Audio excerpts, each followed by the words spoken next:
بسم اللہ الرحمن الرحیم۔ شریعت نے شوہر کا حق عورت کے ذمے بہت عظیم بتایا ہے۔ اس کی عظمت کے لیے یہ حدیث بس ہے۔ شوہر کا حق اتنا زیادہ ہے کہ اگر شوہر پورا سر سے پاؤں تک زخمی ہو، خون آلود اور لہو لہان ہو اور بیوی اس زخمی جسم کو زبان سے چاٹے تب بھی حق ادا نہیں ہو سکتا۔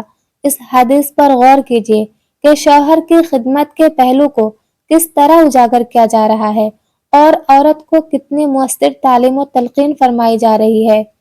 احادیث میں یہ بھی فرمایا گیا ہے کہ شوہر کا ہی سب سے زیادہ حق بیوی پر ہے اور بغیر شوہر کے حقوق کی ادائیگی کے عورت کو ایمان کی حلاوت اور عبادت کی لذت حاصل نہیں ہو سکتی، اور جو خاتون اپنے شوہر کا حق کی خدمت ادا نہیں کرتی اور ایذا دیتی ہے تو جنت کی حوریں اسے بددعا دیتی ہیں۔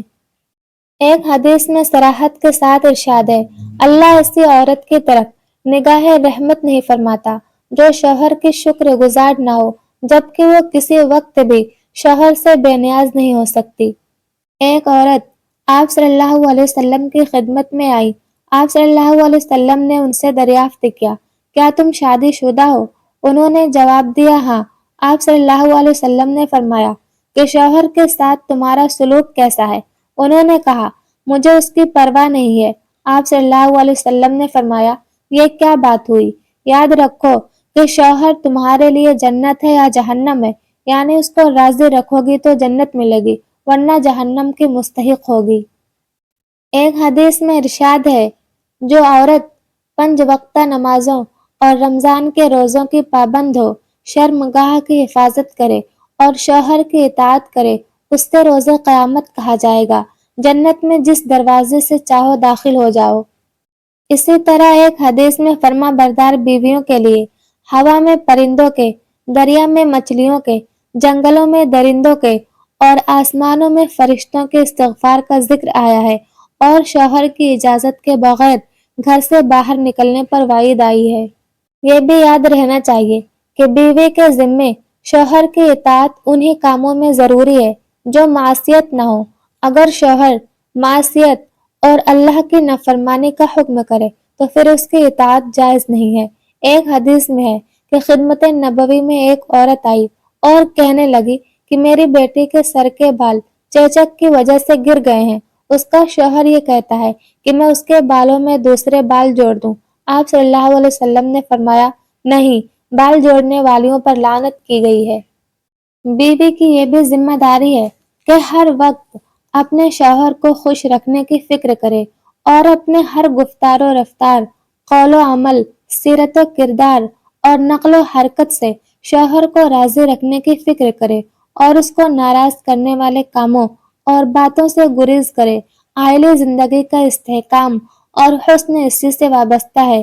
ایک حدیث میں ارشاد فرمایا گیا، جس عورت کا اس حال میں انتقال ہو یا رات گزارے کہ شوہر اس سے خوش ہو، وہ جنت میں داخل ہوگی۔ اسی سلسلہ میں عورتوں کو یہ بھی تاکید ہے کہ وہ شوہر کے لیے بنا سنگار کریں، یہ شوہر کو خوش کرنے کا مؤثر ذریعہ ہے۔ آپ صلی اللہ علیہ وسلم سے بہتر خواتین کے بارے میں پوچھا گیا تو آپ صلی اللہ علیہ وسلم نے فرمایا، وہ عورت کہ جب مرد اسے دیکھے تو خوش ہو جائے اور مرد حکم دے تو تعمیل کرے۔ عورت کے لیے شوہر بہت بڑا محسن ہوتا ہے جو اس کے تحفظ کے ساتھ ہی اس کے ضروریات کی کفالت، اس کے دل بستگی کے سامان کی فراہمی اور اس کی دلجوئی کرتا ہے۔ اس لیے عورت کی یہ ذمہ داری ہے کہ شوہر کی شکر گزار اور احسان شناس بنے اور کبھی ناقدری اور ناسپاسی اور احسان فراموشی نہ کرے۔ حضرت اسماء بنت یزید رضی اللہ تعالی عنہا کا بیان ہے کہ ایک بار آپ صلی اللہ علیہ وسلم کا گزر ان کے پاس سے ہوا، وہاں اور بھی خواتین تھی، سب کو مخاطب کر کے حضور اکرم صلی اللہ علیہ وسلم نے فرمایا، اپنے محسن اور نعمت بخشنے والے شوہروں کی ناشکری سے بچو۔ تم میں کوئی اپنے والدین کے یہاں عرصہ دراز تک بے نکاح بیٹھی رہتی ہے، پھر اللہ اسے شوہر عطا فرماتا ہے، پھر اللہ اسے اولاد دے دیتا ہے، اس کے باوجود اگر کبھی کوئی عورت شوہر سے کسی بات پر ناراض ہوتی ہے تو یہ کہہ اٹھتی ہے کہ میں نے تم سے کبھی کوئی خیر نہیں دیکھا۔ اسی مضمون کی ایک حدیث یہ بھی ہے کہ عید کے موقع پر خطبے میں آپ صلی اللہ علیہ وسلم نے عورتوں کو بطور خاص خطاب کرتے ہوئے ان کو صدقہ کی تاکید کی اور فرمایا کہ مجھے یہ دکھایا گیا ہے کہ عورتیں جہنم میں زیادہ ہیں، اور اس کی ایک وجہ یہ ہے کہ عورتیں لان تان بہت کرتی ہیں، اور دوسری وجہ یہ ہے کہ شوہر کی ناشکری بہت کرتی ہیں۔ یہ عورتوں کی مخصوص فطری کمزوری ہے، اور بالعموم عورتیں اس پر قابو پانے کی کوشش نہیں کرتی، ذرا ذرا سی بات پر ناراضی کا طویل سلسلہ شروع کر دیتی ہیں، جس کے بنا پر بسا اوقات ازدواجی زندگی کی شیرینی اور مٹھاس تلخی اور کڑواہٹ کا شکار ہو جاتی ہے۔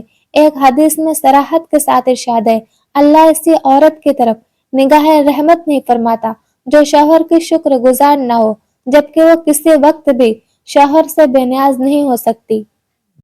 قرآن کریم میں نیک عورت کی ایک نمایاں علامت قانتات، شوہر کی اطاعت کرنے والی بتائی گئی ہے۔ بیوی کی اولین ذمہ داری شوہر کی اطاعت ہے۔ شوہر کی نافرمانی اور اس کے حکم کی تعمیل نہ کرنا قابل لعنت اور موجب غضب الہی ہے۔ آپ صلی اللہ علیہ وسلم نے ارشاد فرمایا، اس ذات کی قسم جس کے قبضہ میں میری جان ہے، جو مرد اپنی بیوی کو بستر پر بلائے اور وہ منع کر دے تو جب تک مرد خوش نہ ہو جائے، خدا ایسی عورت سے ناراض رہتا ہے، اس لیے کہ اس کا یہ انکار شوہر کو خدا نخواستہ حرام میں مبتلا کر سکتا ہے۔ مزید ارشاد ہے، جب مرد عورت کو بستر پر بلائے، وہ آنے سے منع کر دے تو صبح تک ایسی عورت پر فرشتے لعنت بھیجتے رہتے ہیں۔ ایک اور حدیث میں وارد ہوا ہے، اگر عورت شوہر کے بستر سے الگ رات گزارے اور شوہر کی بات ماننے پر راضی نہ ہو تو جب تک وہ شوہر کے بستر پر لوٹ نہ آئے، فرشتے اس پر لعنت کرتے رہتے ہیں۔ یاد رہے کہ شرعی عذر کے بغیر اگر عورت مرد کی خواہش پوری نہ کرے تو اس کا یہ عمل قابل غضب و لعنت ہے۔ احادیث میں یہ بھی آیا ہے، 3 بدنصیب ایسے ہیں جن کی نہ نماز قبول ہوتی ہے اور نہ کوئی نیکی بارگاہ الہی میں معتبر ہوتی ہے۔ نمبر 1، آقا کی اجازت کے بغیر بھاگا ہوا غلام جب تک کہ لوٹ نہ آئے۔ نمبر 2، نشہ میں مست و مدہوش جب تک کہ ہوش نہ آ جائے۔ نمبر 3، وہ عورت جس کا شوہر ناراض ہو جب تک شوہر خوش نہ ہو جائے۔ عورت کو یہ تلقین کی جا رہی ہے کہ جب آدمی اپنی حاجت کے لیے بیوی کو بلائے تو بیوی ضرور جائے، اگرچہ وہ چولہے پر ہو۔ اسلام ایک طرف عورت کی یہ ذمہ داری بتا رہا ہے کہ وہ شوہر کے جائز مطالبات کو رد نہ کرے، دوسری طرف یہ بھی تاکید کرتا ہے کہ عورت کے لیے شوہر کے حقوق میں کوتاہی کر کے نفل عبادتوں میں مشغول رہنا درست نہیں ہے۔ احادیث میں عورت کو شوہر کا حق ادا کرنے کے بجائے بہت لمبی نفل نمازوں سے اور شوہر کی اجازت کے بغیر نفل روزے رکھنے سے منع کیا گیا ہے۔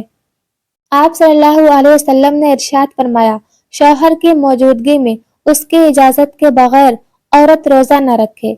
یاد رہے کہ شوہر کی اجازت کے بغیر صرف نفل روزہ عورت کے لیے ناجائز ہے، اس لیے کہ شوہر کو ہر وقت بیوی سے نفع اٹھانے کا شرعی حق حاصل ہے، جس کی ادائیگی عورت کے ذمہ فوری ضروری ہے، اس لیے نفل عبادت پر اس کو فوقیت حاصل ہوگی۔ شوہر کے لیے مناسب ہے کہ خود بیوی کی رعایت کرے اور ضبط سے کام لے کر عبادت میں خلل انداز نہ ہو۔ بہرحال شوہر کی اطاعت بیوی کی اولین ذمہ داری ہے۔ شوہر کے احسانات کا تقاضا یہ ہے کہ عورت شوہر کی خدمت خوش دلی سے کرے۔ خدمت احسان مندی اور رضا جوئی کی واضح علامت ہے۔ شوہر کی خدمت و اطاعت اور اس کی حقوق شناسی کا عمل شریعت میں جہاد کے مساوی ہے۔ روایات میں آتا ہے کہ عہد نبوی میں خواتین نے ایک معزز خاتون کو اپنا قاصد و نمائندہ بنا کر خدمت اقدس میں بھیجا۔ اس خاتون نے عرض کیا کہ میں تمام خواتین کی طرف سے یہ کہنا چاہتی ہوں کہ اسلام نے مردوں پر جہاد فرض کیا ہے، وہ جاتے ہیں شہید ہوتے ہیں تو حیات جاودانی اور لامتناہی نعمتیں پاتے ہیں، کامیاب ہوتے ہیں تو اجر و ثواب پاتے ہیں۔ ہم ان کے جانے کے بعد ان کے مال کی حفاظت اور بچوں کی پرورش کرتے ہیں۔ آپ یہ بتائیے کہ کیا ہم بھی اجر و ثواب میں مجاہد مردوں کے ساتھ شریک ہیں؟ آپ صلی اللہ علیہ وسلم نے ارشاد فرمایا کہ تمہارا اپنے شوہروں کے ساتھ اچھا سلوک شوہروں کی خدمت و اطاعت، ان کو راضی کرنے کی فکر، ان کے حقوق کو پہچان کر ادا کرنا بلا شبہ جہاد کے برابر ہے، مگر تم میں ایسا کرنے والی بہت کم ہیں۔ ازواج مطہرات اور بالخصوص حضرت عائشہ صدیقہ رضی اللہ تعالی عنہا نے آپ صلی اللہ علیہ وسلم کی خدمت خوب کی ہے۔ ذخیرہ احادیث میں ایسے متعدد واقعات موجود۔ شریعت نے شوہر کا حق عورت کے ذمے بہت عظیم بتایا ہے، اس کی عظمت کے لیے یہ حدیث بس ہے۔ شوہر کا حق اتنا زیادہ ہے کہ اگر شوہر پورا سر سے پاؤں تک زخمی ہو، خون آلود اور لہو لہان ہو اور بیوی اس زخمی جسم کو زبان سے چاٹے، تب بھی حق ادا نہیں ہو سکتا۔ ویڈیو پسند آئے تو لائک کریں، کمنٹ کریں، چینل کو سبسکرائب اور شیئر کریں تاکہ یہ پیغام زیادہ سے زیادہ لوگوں تک پہنچ سکے۔ جزاکم اللہ خیرہ۔